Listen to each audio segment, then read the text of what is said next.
We start with the roll call, please. Yes. Commissioner Zamora? Here. Commissioner Godino? Here. Commissioner Ramirez? Here. Commissioner Lopez? Here. And Chair Carey. Here. Thank you. Okay, we have a new commissioner, and her name is Yolanda Zamora, and we'd like to welcome her. Hi. Would you like to just say, in a nutshell, who you are and why you're here? Yes. So, hi, everyone. My name is Yolanda, and I'm very excited to be here. I am 36 years old. I have 2 dogs and a husband. I love hiking and off-roading. So I'm very excited to be here and contribute to this amazing thing that's happening here. Thank you. Welcome. Welcome. Approval of minutes. Shannon's going to Yes. spell them out for us since we have 3 So we have a sets. couple of past minutes for approval here. We'll start with July 12th. If we can get a roll call vote for approval of the July 12th meeting. July the 8th. Oh, July 8th, sorry. Commissioner Godino? Oh, motion. I'll make a motion to approve the minutes from July 8th. And I'll second. Thank you.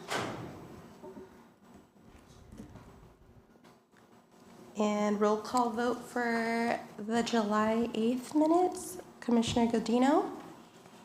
Aye. Yes. Commissioner Ramirez? I was absent. I'm abstaining. Okay. And Commissioner Lopez? Aye. Commissioner Carey? Yes. Aye.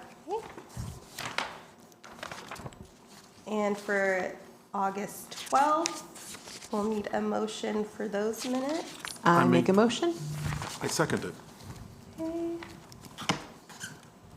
Commissioner Godino? Aye. Commissioner Ramirez? Aye. Commissioner Lopez? Abstain? And Chair Carey? Aye. Okay. And the last minutes for October 14th. A motion for those minutes, please. I make a motion to accept. I second? Okay. Commissioner Godino? Abstain. Commissioner Ramirez? Yes, aye. Commissioner Lopez? Aye. And Chair Carey? Aye. Thank you. That was flawless. Thank you. That'd be a lot. It's hard when we don't have all 5 commissioners, isn't it? Yes, it comes back. Okay. Do we have any public comment? comment? Any slips? Yes, we have Jeffrey Wheeler, public comment.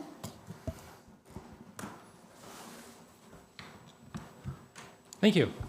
I'm Jeffrey Wheeler. I live down by Rod Roddenberger Park, and I ride my bicycle all over the city. I've ridden to all the parks. Okay. Just a show of hands, who here rides a bicycle or has a bike and rides around? I know I've seen that. Here we go. All right, Nigel, our rangers, they have their own set of bicycles. That's great. Okay. So I want to thank the park staff, Rec and Park staff, for doing such a great job of keeping the bicycle facilities clean and green. Especially the new Battles path is much better maintained than the old one. Appreciate that. Us bicyclists and pedestrians, we come in all ages and abilities, and we want to encourage our Rec and Parks Commission and staff to make our Rec and Parks facilities even more bicycle friendly. Okay, we use the bicycle paths, and we have some great ones. We have the one by the strawberry fields along the train tracks. We got the Battles multi-use path. We've got a path along the Bradley Channel. We use them not only for recreation but for commuting. People from Orcutt come up on it, and all 3 of my sons use the one by the train tracks to get to work every morning, like 5 in the morning.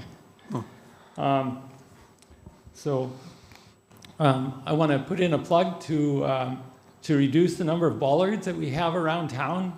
Bollards are short kind of pillars or posts, and they're supposed to keep cars off of paths, basically, and for other purposes. But in this day and age, they're pretty much obsolete, and many of the ones we have around town don't serve the purpose that they were intended to, or else are unnecessary. And they're hazardous to bicyclists, and the impede are getting around. Personally, my brother hit an object that was intentionally put by a bike path, the old Battles path. It's not there anymore. And he totaled his bicycle.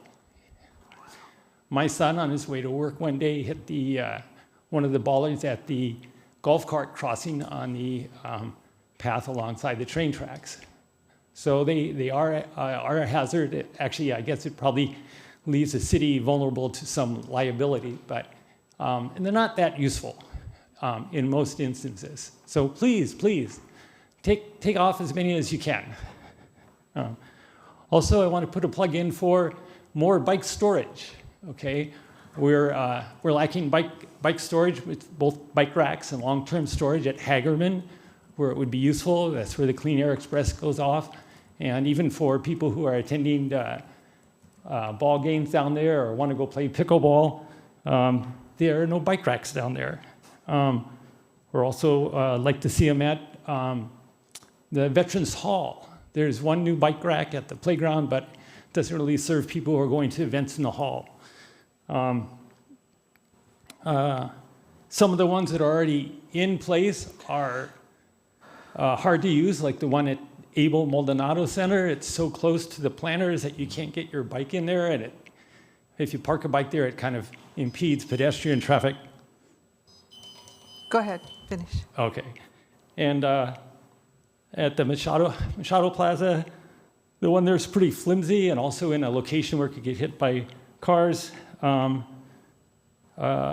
one at the new Japanese centers, they're upside down U, they're much better. I'm just a little concerned because it looks like a bike could get hit by a door, or a door could be impeded by a bicycle. Anyways, commissioners, I want to thank you for your service and encourage you when you get a preview of some new project or facility that you ask, hey, did you get someone who's an expert on bicycle facilities to check this out, and try to make it really bicycle friendly. Okay, about 30% of Santa Marians don't drive. So if you can make our facilities more accessible, I know you've even got we have special ADA accessible one in Pioneer Park now, I think. But for bicyclists and pedestrians, appreciate it. Thank you. Thank you so much. Any more? Okay, thanks. On to presentations. Park Good Ranger. What? Good evening, Commissioners. So I do have Ruben Ramirez here, our Senior Park Services Officer, who's going to talk a little bit about the updates on the Ranger program. It's just time to kind of remember, when it comes Christmas time, you'll see the Rangers being more active in the downtown area, providing that security for the mall and the public spaces downtown. So I asked Ruben to come and give us a little bit of an update. Am I on? Good afternoon, Commissioners, Recreation staff, and welcome, Commissioner Zamora. As Mr. Posada said, we have pretty much geared up for the holiday season in the downtown district. So what we're going to be doing is we're going to be reducing patrols citywide and focusing on the Town Center East Mall and the Town Center West Shopping Plaza. We're pretty much going to gauge what the vehicle traffic looks like in the holiday shopping. If there's a need for us to have a high presence to deter any type of vehicle code violations or just to deter theft or loitering, we may pull back and go back out into the city. The way the patrols are working right now, we have about 4 Rangers on duty. So that gives us the opportunity to utilize 2 Rangers in the downtown district on top of our security officer. And then we still have enough patrol to meet all the needs for the parks. Some of the updated things that we also have going on is I'd like to introduce Ashley Harney, who's standing behind me, and Michael Enciso. They're two of our newest PSOs that just completed their 1-year probationary period. So when we get into my presentation, you'll learn how long it takes to become a ranger between the interview process all the way to the background process into the field training program, which lasts about 4 months, all the way into their annual time with us. I'd like to start this presentation and kind of, some of you guys might not know everything, and I'm glad that we're doing this and some of the folks on YouTube could get to see this, but one of the most important questions or popular questions we have during community engagement is, what is a city ranger? So a city ranger is a designated peace officer, and we get our status under the Penal Code 830.31B, and also Santa Maria Municipal Code 10-01. The minimum requirement is a PC 832, which is a powers to arrest to become a peace officer. Some of our rangers do have prior service with a law enforcement agency, which is very beneficial to us and our community. The hiring process, forgive me for my colors here, but the hiring process, like I just said, is usually we post the job opening, and that could be up from anywhere for 30 days.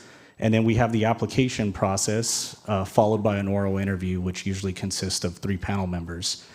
Once you get past the oral interview, you go into the background investigations, which is pretty lengthy and could take up to 4 months, which also includes a polygraph exam and a psychological exam. Once you successfully complete that, you go into your medical exam, and then we offer a conditional offer of employment. So right now, the Rangers patrol 365 days per year, about 16 hours per day. So we usually start operations at 7:30 in the morning, and depending on the year or the time of the year, we may go up until 10 p.m. or 11 p.m. Rangers are responsible for over 32 parks, the Santa Maria Riverbed, Landscape District, city-owned parking lots, and the Santa Maria Transit Center, as well as City Hall and the Public Library.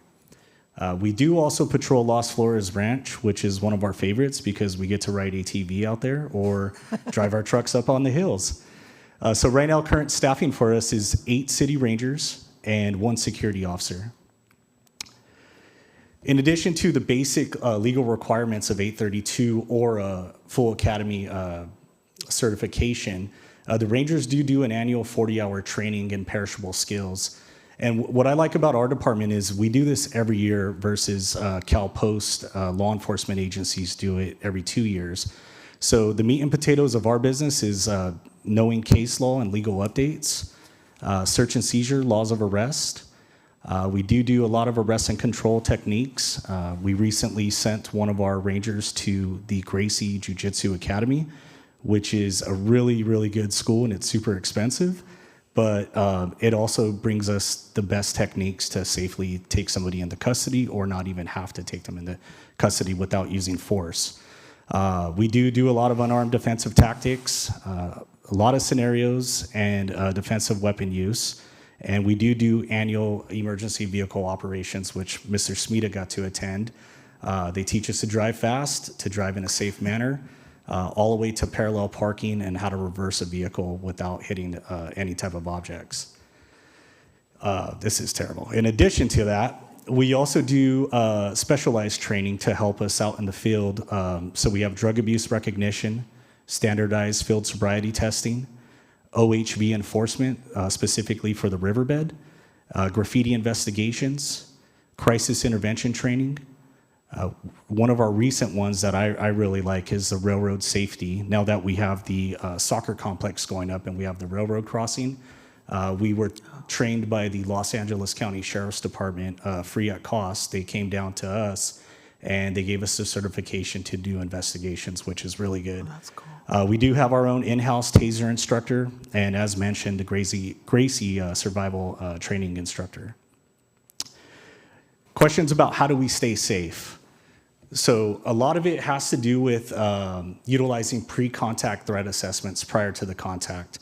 So when we do roll into a park or into one of our facilities, we're always scanning ahead to find out what's going on or how many people we have there. Things that we take into consideration is who is present, how many people are there any weapons, actual or potential? What's our environment like? Do we have a flat surface? Are we on a mountaintop? Are we in the riverbed? Other known associates, specific behaviors, and a lot of times substance involved. And then most importantly for us is having a backup or cover option. The good thing about all these is the Santa Maria Police Department's dispatch, they filter all these questions to a call taker, and a lot of this stuff is already on our computer screens or already given to us over the radio. So what can a ranger do? So a lot of people ask that too. There's a lot of differences between us and the police department, but some of the same things are that we're allowed to detain people to determine if a crime has been committed or is about to be committed. We do issue parking citations for various infractions, some misdemeanors, and we also issue administrative citations. In addition, we get to arrest, so a lot of times our arrests come from outstanding warrants, either through probation or parole. We can arrest for misdemeanors that are committed in our presence, and also felonies. When it comes to felony arrest, it's one of those things, if we contact somebody and they're already detained, we may find out that they have a felony after they're ran. If we do know in advance that there is a potential for a felony arrest, then we back off and basically come into an observe and report mode and give all that information to the Santa Maria Police Department. So some of the equipment that we carry and defensive weapons is we have, I think the most important tool is the radio because it's linked to the Santa Maria Police Department. We do carry Axon body cameras. One thing that I'm really proud of, from Mr. Posada to Casey Stone, who held my position before, is we have these cameras and they're outstanding. One really cool feature about our camera system is it offers AI technology. So we can use the AI technology to write our reports for us. We still have the ability to go in there and to make edits to ensure that it's accurate. And what this is doing is it's ensuring that we're only in the station for about 15 to 20 minutes versus if we had to write it freehand, it would be about an hour. So it gives us a lot more time out in the field. We do have Axon tasers. We carry OC pepper spray, batons, and handcuffs. And the most important tool that we have is what we refer to as verbal judo. Basically being able to talk to somebody and de-escalate a situation where we don't have to put ourselves or them in harm. Some of our vehicle equipment, as you see, we have F-150s, we have Chevy Silverados, and we do have an SUV. All vehicles are equipped with red and blue lights, and they have a siren, which is referred to as Code 3 equipped. We do have the mobile data computers inside the vehicle. Those are real handy because it's essentially an office inside your vehicle. We still have communications with the admin office and everybody else in between. So we're very responsive to emails and special requests that come through the computer. We do carry first aid kits in the vehicles and trauma kits. At times, the Rangers are first on scene for a vehicle accident, a potential stabbing, or any other type of medical emergency. We have AEDs in the vehicle, and we do carry chainsaws. So you do see Rangers on the side of the road at times or during storms. We'll ditch the bulletproof vest and the belt and put on a green reflective vest and cut away some trees. So that makes our job a little bit exciting as well. In regards to our field training program, prior to even going out into the field training program, you take a 2-week orientation process. And this gives us the ability to train you on the taser, the body camera, ATV certifications, bicycle, everything you need to be patrol ready. Once we get past all that, we start the training, and it's 3 phases, and you're in each phase for about 30 days with the training officer. During that time, we go through scenario training, train on radio codes, the penal code, vehicle code, municipal code, and orientation of the city. That process right there is extremely hard because if anybody's seen a vehicle code or a penal code book, that thing's probably about 8 inches thick with a few thousand pages. Each trainee at the completion of their training will ride with me, and they will go off a final sign-off period to determine if they're suitable to be a solo patrol ranger.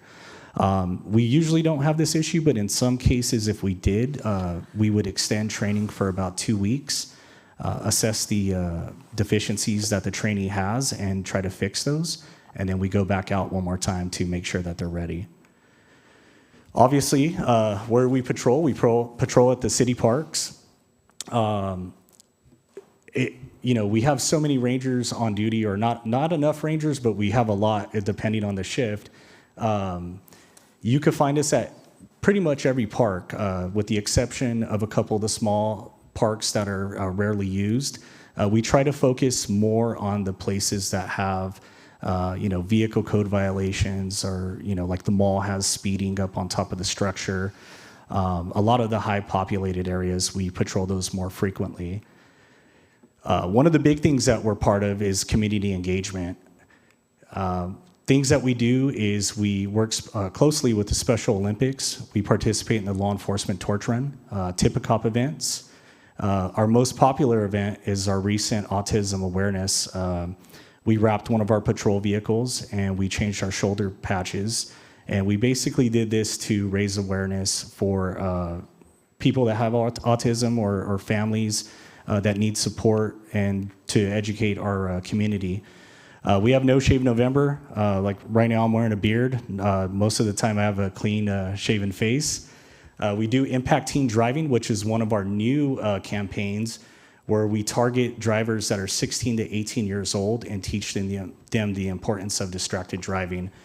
We had one class in July, and we had about 16 young adults with their parents, and it was pretty successful. And we're going to be collaborating with the Marion Hospital and Santa Barbara Cottage Hospital and start targeting high schools for larger assemblies. And then one of our favorite ones is Ride 3. It's an ATV safety course. So there's a couple of us that are ATV certified. We could go out with young adults or even adults, and we teach them the basic safeties of an ATV and how to operate it in a safe manner.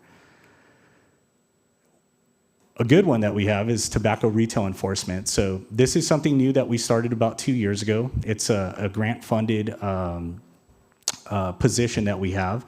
So the City of Santa Maria has a grant-funded position for regulating tobacco sales. Our primary focus is to enforce flavored tobacco laws. The Rangers conduct random inspections, undercover buys, and handle license renewals. The main goal is to make sure that the retailers are operating within the city and state laws, and it's to educate young persons that smoking isn't healthy. In this photo that we have here, this is a seizure from a random inspection at one of our local retailers. Most of the items in this photo are vape pens. There's probably about, I want to say, $7,000 to $10,000 worth of vape pens right there.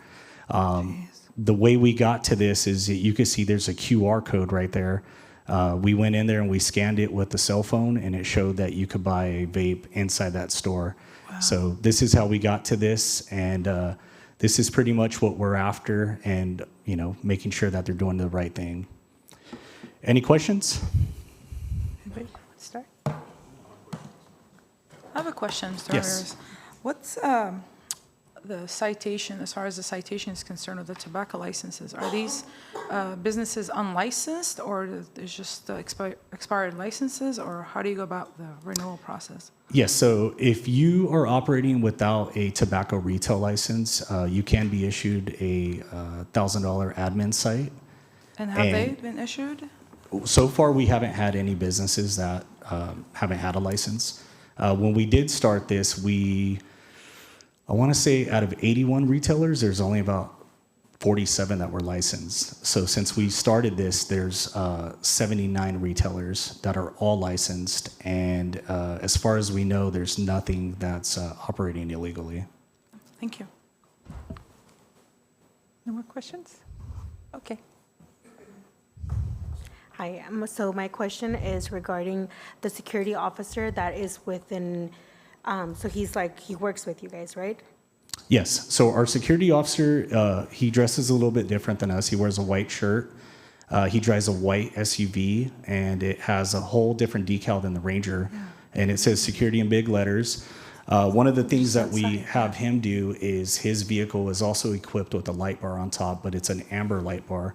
So when he's patrolling through the town center structures or through town center west or the transit center, he has the lights on at all times.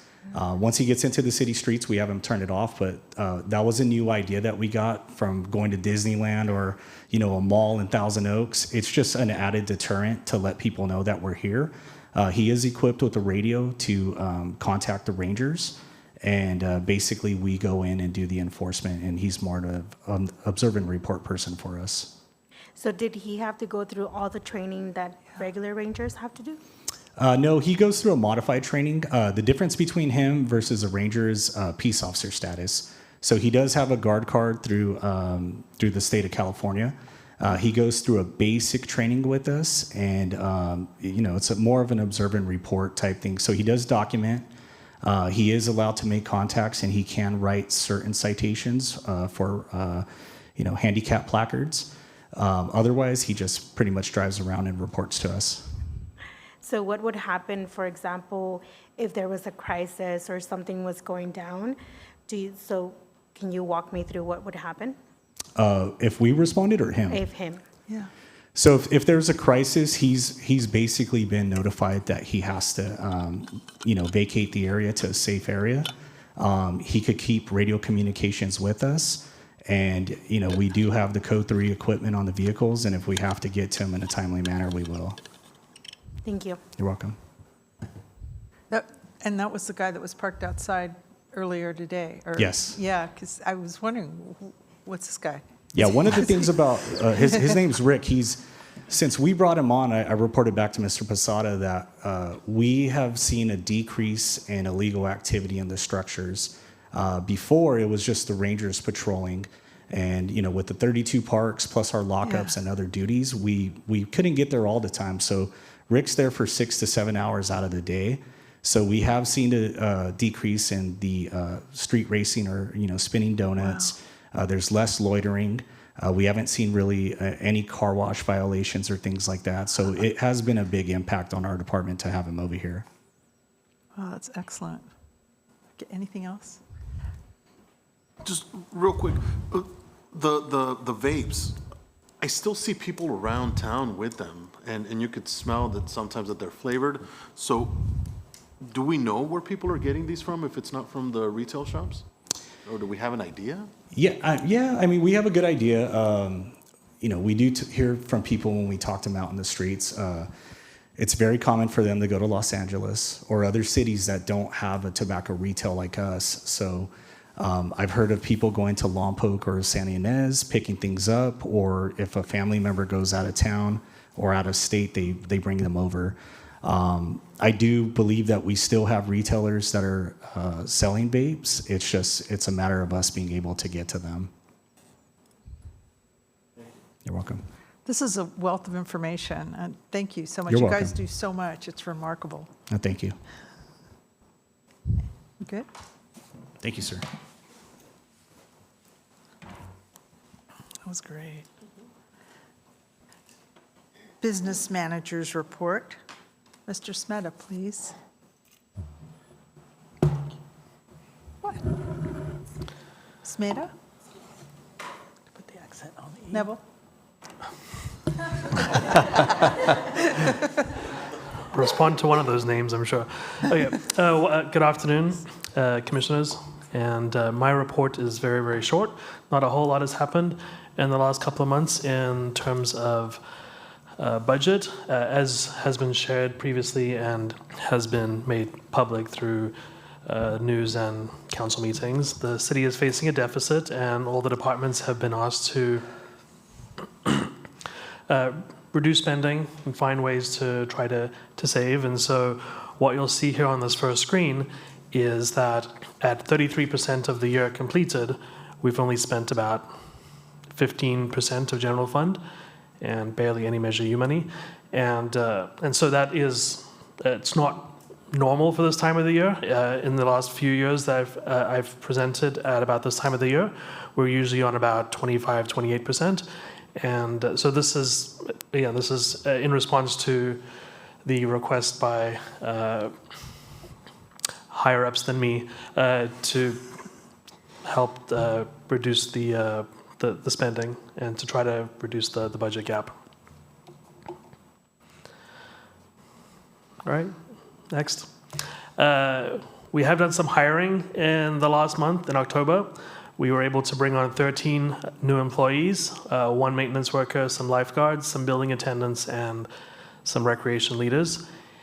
And in addition, we were able to conduct some internal promotions, and that's very exciting for those looking to, in our department, looking to have career growth, that we were able to even offer these promotional opportunities.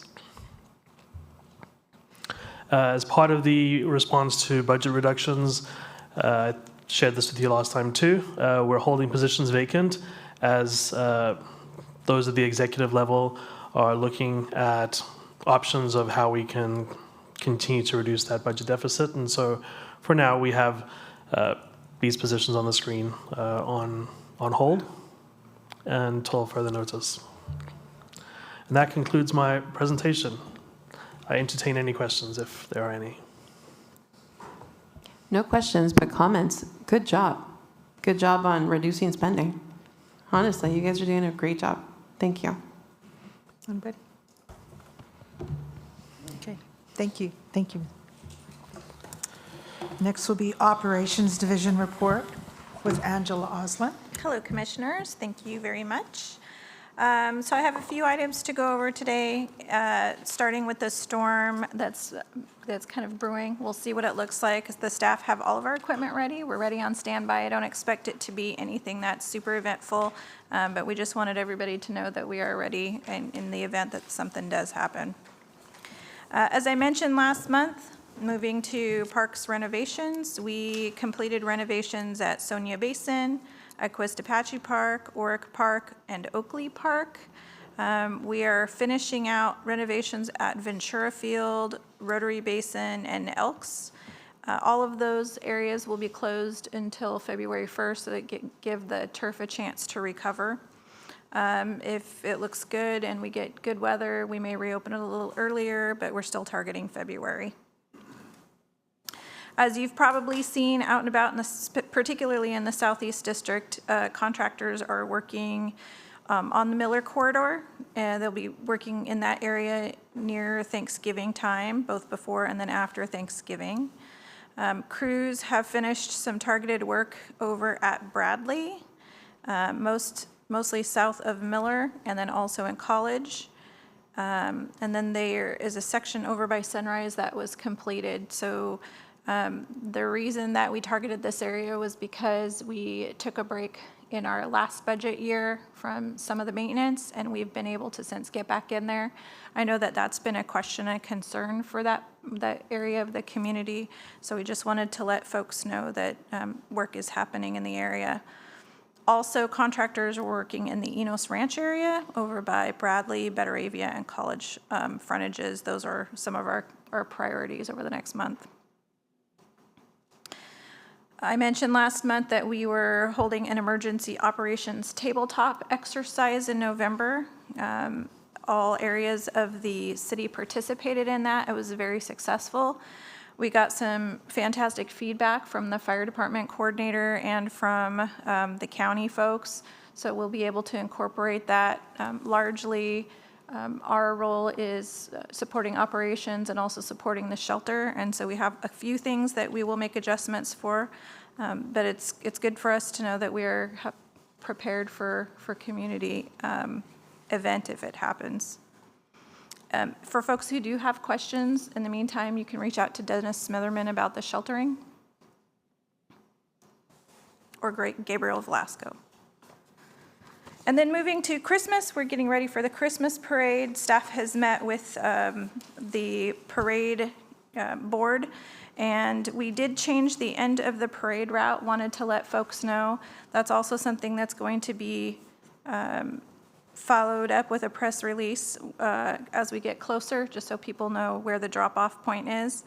So the end of the parade route is going to be just before Main Street, and then the traffic and floats are going to be directed again onto Main and then back down towards South Miller. as usual.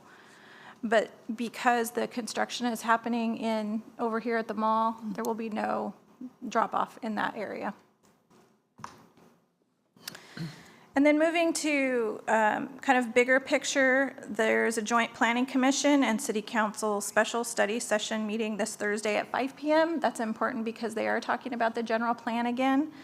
I know that there was some questions. A couple of you were able to attend and heard some of those questions and comments. So this is another informational session that will follow up on those questions and comments. And then the idea would be that that information would get translated back to staff, and staff can answer those questions, and then we can continue to move forward with that process. Projects. So a couple of project updates really quickly. As I'm sure you've seen if you've driven by, again, Southeast area, Enos Ranch and Japanese Community Center Phase 3 is underway. So there is quite a bit of construction going on. It's about 30% complete. It's hard to tell with all of the dug up soil, but really they're getting ready to do farm work. They're putting in some irrigation and they're doing some site work. So most of the rest of that will be flat work and plantings when the project is complete. And then the hope is that that will be completed by January, February of this coming next couple months. The sports project. That is a big project, let me tell you. Construction is about 40% complete. The fields are taking shape. I don't know if anybody has been able to go over there and take a look, but you can start to see the roads, you can see the basins, you can see some of the retention structures. So it's incredibly exciting. The bid alternatives have been approved for award. That includes site lighting, restrooms, and the playground, among some of the other items. So we'll be working with the contractor, who is SCI, to incorporate that into their construction. And again, construction end is next fall. So we're crossing our fingers that we can keep that timeline. So far, they're moving forward. And then the City of Santa Maria's first municipal dog park is going to be opening just after the first of the year. I know there are a lot of folks who are very excited about that. I've been getting a lot of questions. There are a few items that need to be installed before we open it up. There are two sides to this park. So there's a gate and a small dog side and a large dog side. So that will be signed for folks so they know which side that they can go into. And it's just to make sure that, that there's kind of continuity and safety for the animals that are in there, and then also for the folks that are hanging out with them. And then finally, Christmas decorations are going up. So all of these items for Christmas should be completed by Thanksgiving, and I know there's a lighting ceremony that's in the works, and I am happy to answer any questions if you have more. Any questions? No questions? Regarding the municipal dog park, where is it located?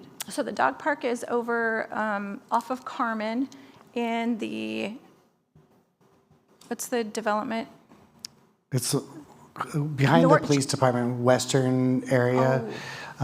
It's So north of Betteravia in the, north of that new development, near what's the road? Jimenez School. Okay. Thank you. I don't know why, but it's in that back corner. So at the end of the road is a railroad that's not going to have a crossing. So it was a good place to be able to put a park, and then we'll work with Public Works to add some parking in there and get that all signed as well. Okay, great. That's exciting. You're welcome. Thank you. Thank you. Next, the Recreation Division report with Dennis Smitherin. Thank you, Chair Carey and Commissioners. I'm really excited that I have a group here today to talk about some of our projects and programs. To follow up, we did walk through the sheltering operations as it would happen in case of an event such as an earthquake. We walked through Miami, gave out specific duties, and did our mock setup, and it was a great learning experience. to do citywide. We've learned where we need to grow a little. None of us know how to hook up a generator to that box. So little things like that are really important that we were able to highlight and pinpoint and learn so we can be ready in the future. As soon as we got done with our walkthrough, I got a call from Gabriel Velasco, our contact at the Emergency Operations Center, who let me know they just red tagged. Again, we're pretending. They just red tagged Manami because the earthquake damaged it so bad. And I'm like, well, we're done. So, but we do have a backup, which is the Abel Maldonado Community Youth Center also has the ability to plug into a generator on the outside and we can power the facility.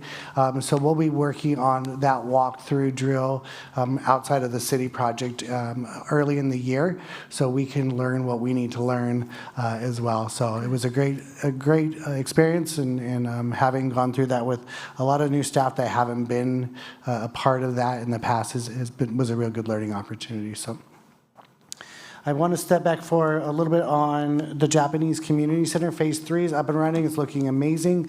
The actual facility, we're looking at a February open date. We have fixtures moving in. We've got desks moving in. We've got tables and chairs, a portable stage. We're having a little issue with the lighting.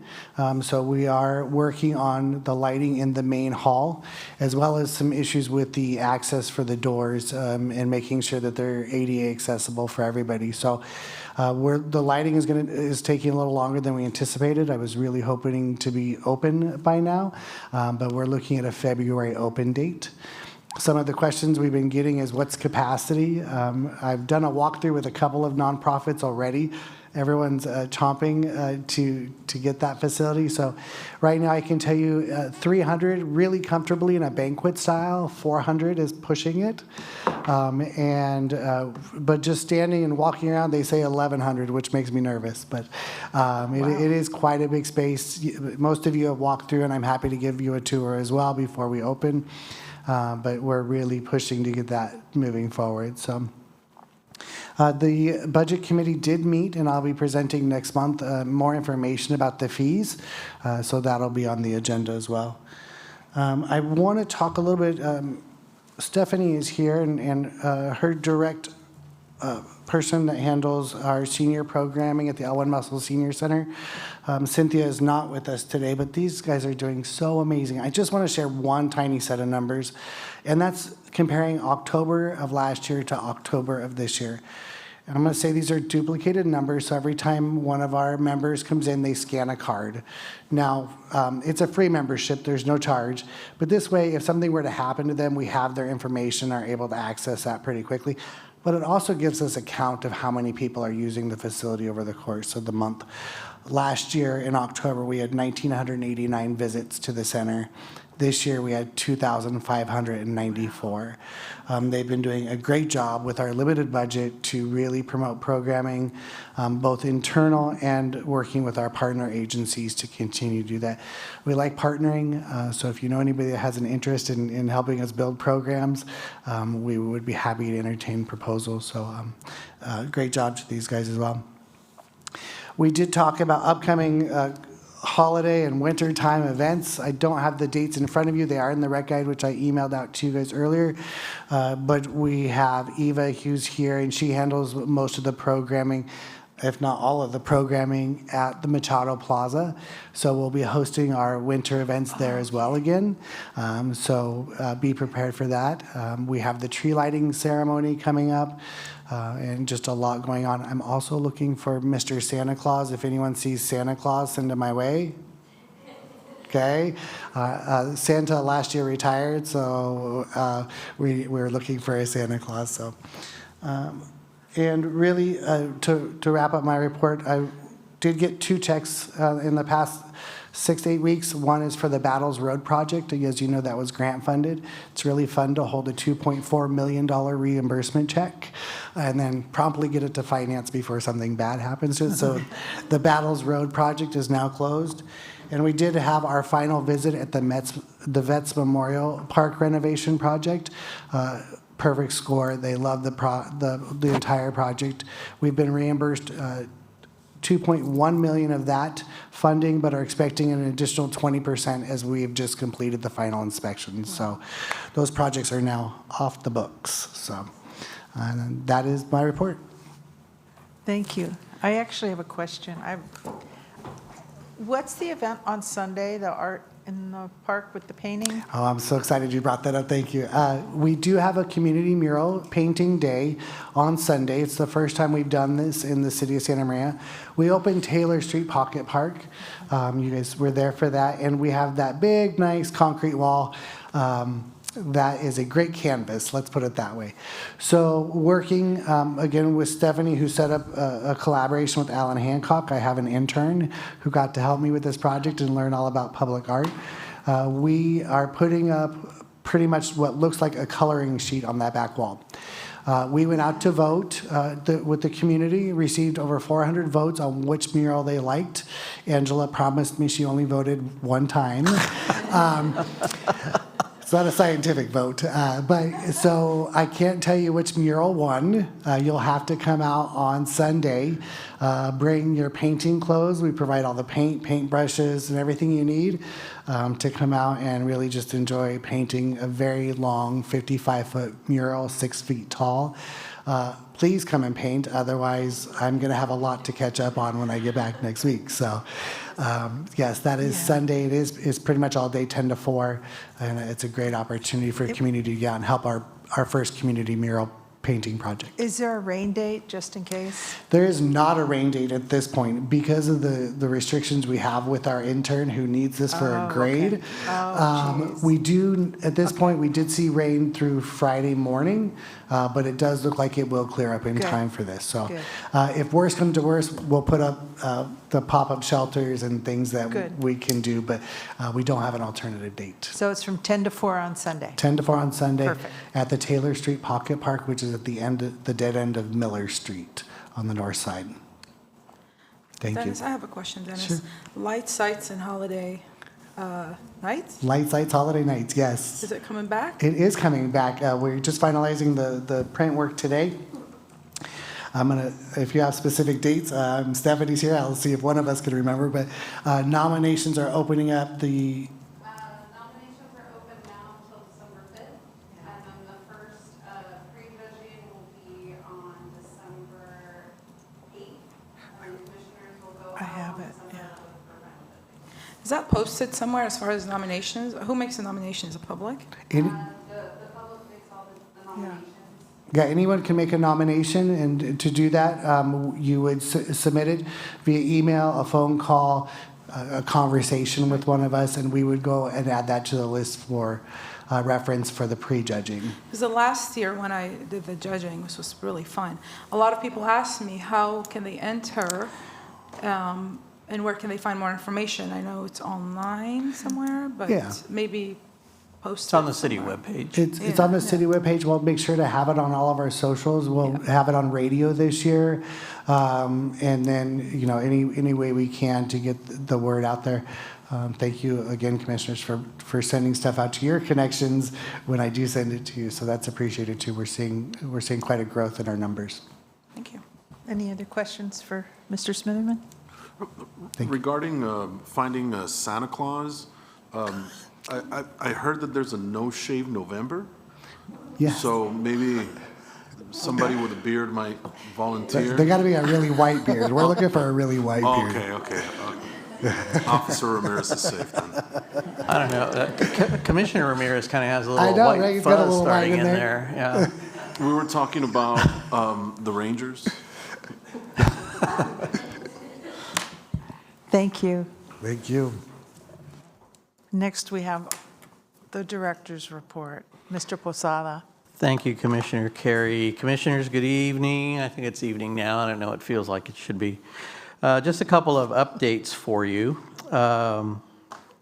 Downtown, you'll start seeing some activity. Well, you've seen some activity over at the Vernon Project, which is the old Follis. They started punching out window areas, and you start to see a little bit of the vision of what that's going to be like. I think it's a great step forward for the downtown, and it's going to be that kind of the first volley in a lot of things that are going to happen. The second volley will be the Perlman Park project, which is unfortunately the loss of the Perlman Park corner at Main and Broadway, to then accommodate a multi-story senior housing project, low-income housing project. It's a mixed use. It's got seniors and families. So that's, again, it's exciting. It's exciting to get the population in the downtown and kind of, get people moving around. It'll be a catalyst. I hope it'll be a catalyst for all future development in the downtown. It's been in the works for quite a while, and in part of that, many little things that happen that you don't see once a project is done, and that is Public Works just completed a major sewer line extension, which disrupted a little bit of Heritage Walk. We went around and pulled all the tiles that families had donated years ago to kind of commemorate Heritage Walk, and provided the community the opportunity to come and pick those up. And now I believe they're over at the Historical Society there if people did get a chance. So if you know anybody that had a tile probably in the first 50 feet of Heritage Walk, they may want to go over and see if the Historical Society has their family tile. That was in preparation for all these other projects. In order for these other projects to be built, the infrastructure had to be in the ground. And, as you know, downtown has been around forever. And so the infrastructure was very old and very undersized for accommodating, potentially, a few hundred new residents in the downtown. So that has been something that's been going on. The other part of that project has been where are all these people going to park? And so there are plans for parking structures at the mall to be used to accommodate the parking for these new residents. Challenge is that parking is on one side of Main or Broadway, and the residents will be on the other side of Main or Broadway.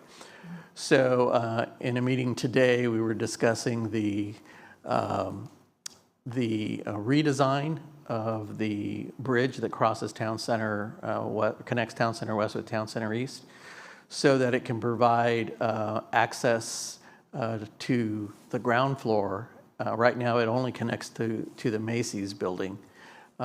Is there a way to provide connection to the ground floor onto Broadway? Similar to what's across the way, there's an elevator and stairs. Is there a way to design to add those onto the bridge? So that's something that's going to be considered as a way to, again, this is stuff that has to happen in the back, behind the curtain, that has to happen in order for development to be successful. So it's exciting. If you haven't seen the El Super project, that's another amazing reuse of a building that pretty much has lied empty for a long time. Their model and their concept will also bring more customers to the downtown, traffic for the mall, just a whole new angle to the mall area. The negative side of that is that groceries typically don't generate a lot of sales tax. But in this particular case, they're similar to a Vallarta where they have retail sales going on the inside too, where they have food sales and those are all taxable, so it will generate some income. On the east exposure of the building, where the old auto bays used to be, the plan there is to create those into smaller shops so that people can use those venues for specialty shops or something along those lines. And I think I mentioned at a few meetings ago that on the roof of those shops would be an outdoor patio, which is sheltered by the building itself. So as you all know, the wind from Santa Maria comes usually from that way. So that'll hopefully be a nice shelter for activities to happen on this outdoor patio, which will be connected to the mall second level also. So just a lot of exciting things, I think, happening in the downtown. There's another project still on the drawing boards for across the street on the Cook Street side of the mall parking garage for another residential project to go in. It's kind of the empty lawn area outside. When you go out to your cars, you can look across and see that area. So again, I think there's the fact that the Fallas project got moving, I think is very exciting for people. I think you're going to see businesses be stimulated by that. If you haven't been to the new Efrons over on Main and Broadway, also, that's another project that opened and looks busy every time I go by there. I've been there once and didn't have to stand in line too long. But again, it's a nice addition to the downtown. Let's see. Angela mentioned the sports complex and moving ahead there. So council authorized the use of another $5 million to complete the project. That money is coming from growth mitigation dollars, so it's not affecting the general fund. What that will do is allow us to deliver everything that we saw in the original concept plans, potentially short of the actual lighting of the fields. That's the only thing that we're not 100% sure about. Public Works is managing that project. Angela's our rep in that committee to make sure that all the little things don't get missed, and she's been doing a great job at that. Dennis mentioned the Japanese Community Center, and that, again, that's another project that's out there. What it's going to create for us are some challenges in the future. You know, anytime you add building space or you add park space, you know, it takes people to keep those things up and running. That'll be one of the challenges. As Neville mentioned in his report, you know, really what we're looking at is not filling a number of those positions. Few of those are our maintenance staff positions. A couple of them are ranger positions. And we're all trying to do our fair share for the budget reductions that need to happen. So, yeah, there'll be some juggling that'll have to be done when these new facilities come on board. The thing that Dennis mentioned kind of very briefly was he mentioned that they'll be coming back to you in December with fee structure for the Japanese Community Center. That's an important element.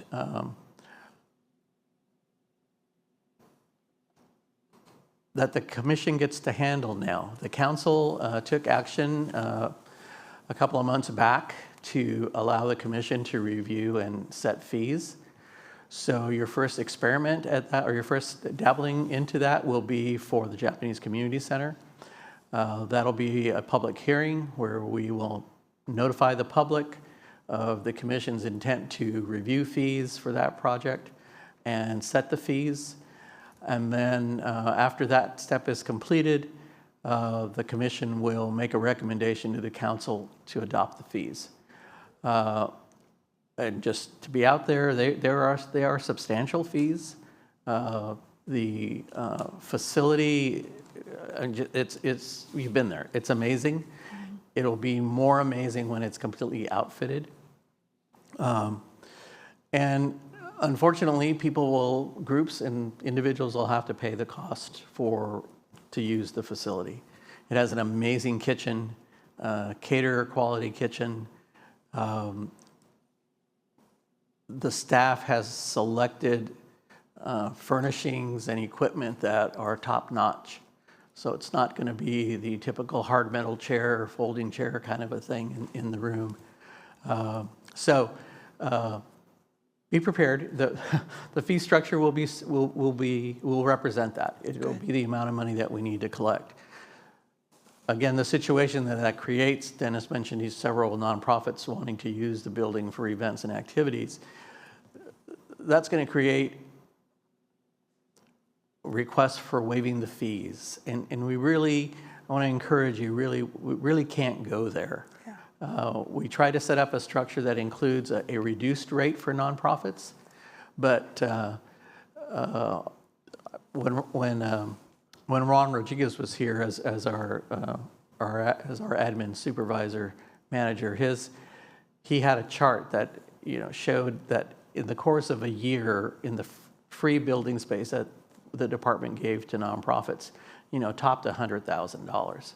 And in these tight budget times, we just have to be more concerned with collecting the fee and helping out when we can.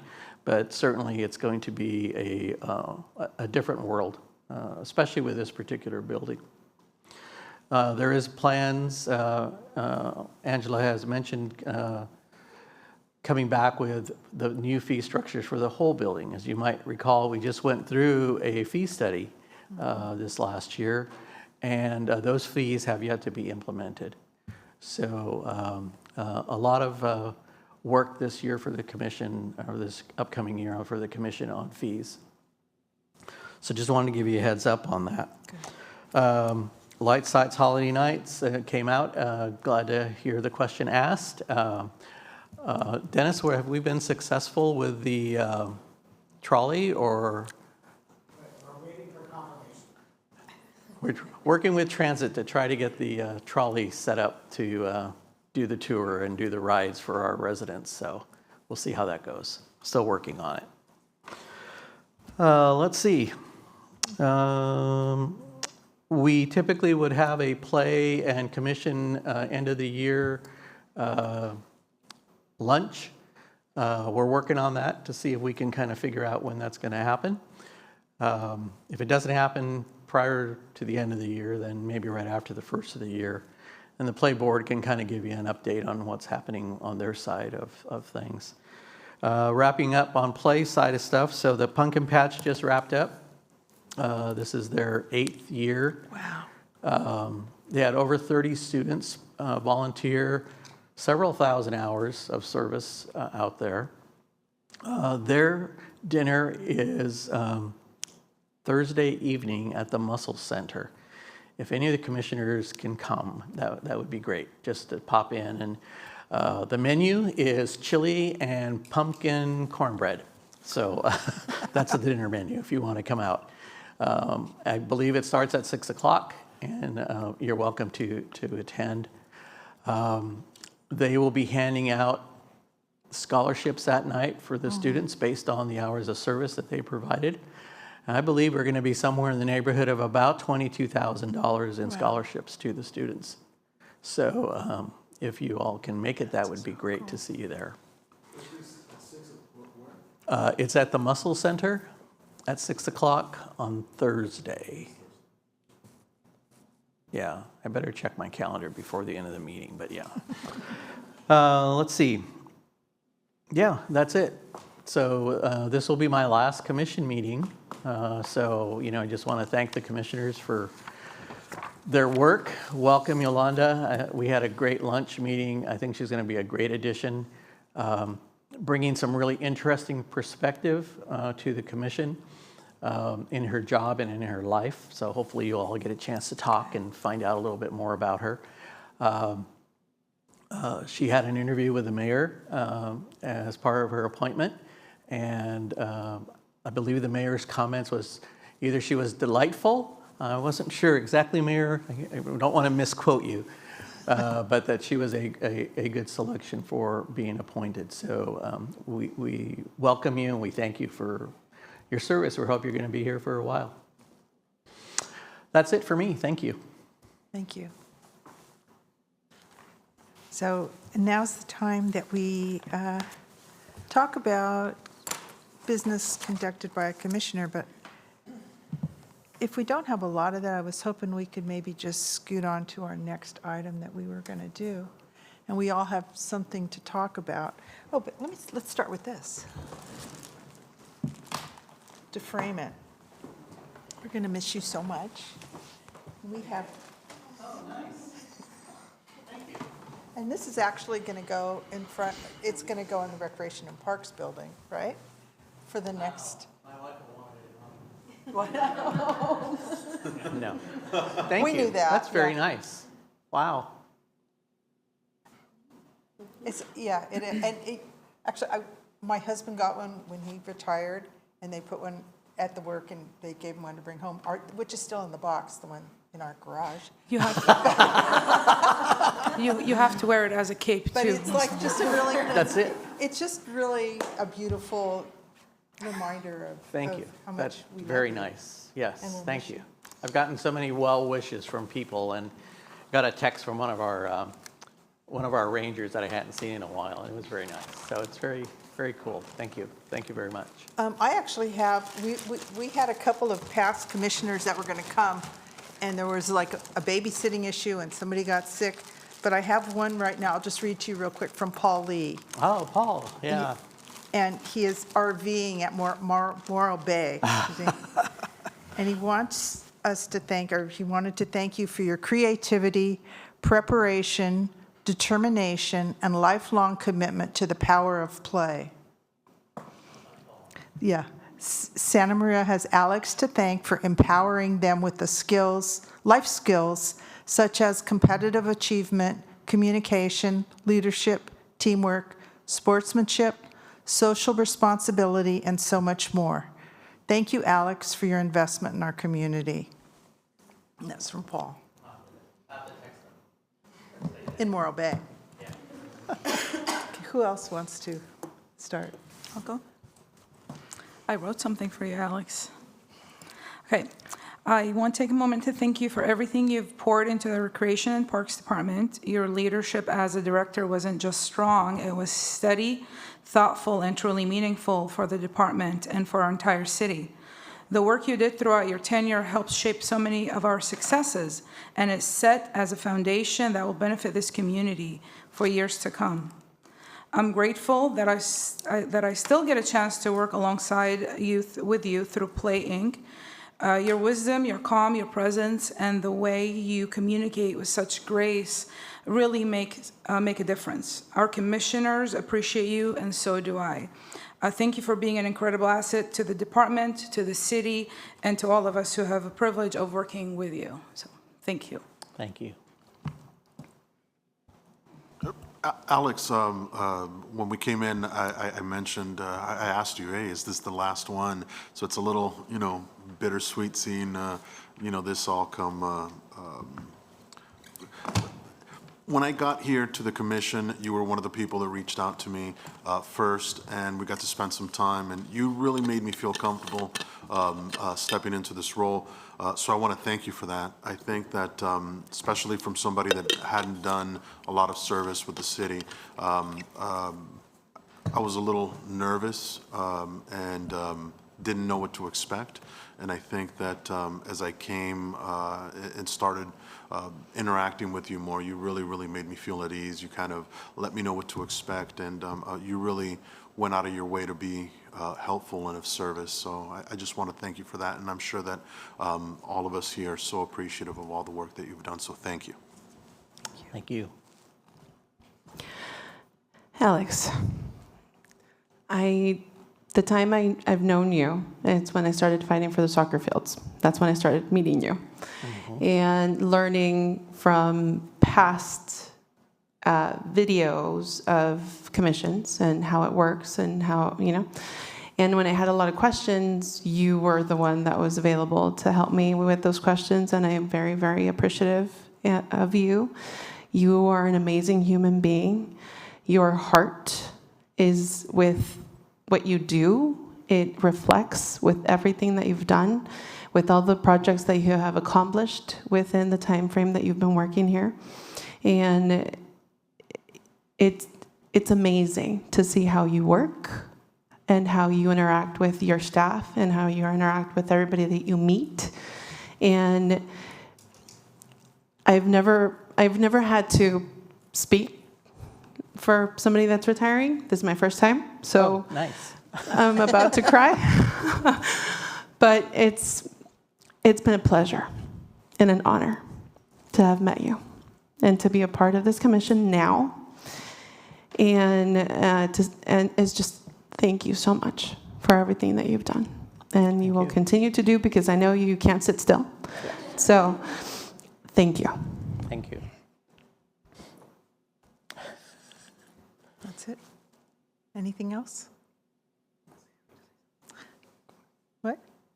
Okay. So the meeting will close in honor of Alex Posada, you're the quiet visionary who shaped our parks and recreation department to make Santa Maria a better place for our community, from children to seniors. You've touched so many lives with your passion and dedication. Thank you. Thank you. Meeting is adjourned. Now, thanks.